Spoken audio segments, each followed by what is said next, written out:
Hi saxophone players. You've already watched the first video with all the kind of slow detailed version about how to assemble your mouthpiece, neck, ligature, reed, all that stuff. We're gonna do a little bit of a version now that's gonna pause so that you can follow along with me, okay? So far, you've assembled all the items like you did in the last video. Please get those ready now. All right, you've assembled all the items. Here we go. I've already put my cork grease on, and without touching the top of that, I'm going and pushing that on, doing this. All right, next item I'm going to do, I'm going to take my reed, put it in the water, or if you want to, you could put it in your mouth too. I'm just going to put it in the water because that way I don't have to talk with my mouth full. Find your ligature, put it on so the screws face the right, and loosen it slightly. Do that now. All right, you've put on your ligature, the screws are a little bit loose. It's time to assemble that reed.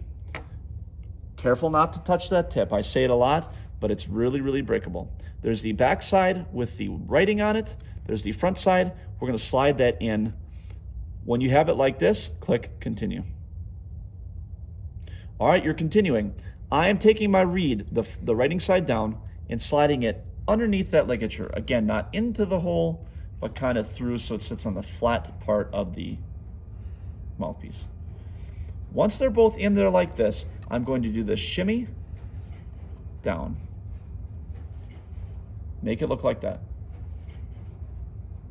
All right, next item. We're gonna do our 3 points of checking. Checkpoint number 1, is my reed perfectly even with the top? Notice it's perfectly even, I'm not touching it, but I'm looking and it's very even. It's not sticking out over the top, there's not a gap in the front. It's exactly dead on even. Checkpoint item number 2. Is it centered on the bottom? Is my reed a little off to one side? It seems like a small little detail, but having it off-centered like that means it's very, very difficult to make a sound. That little detail makes a world of difference when you're playing.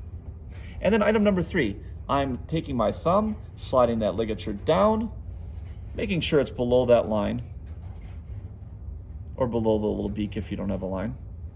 And once you've done that, tighten the ligature. Check all your things again. Is it low? Is it there? Is it there? Once you've done that, you are in good shape.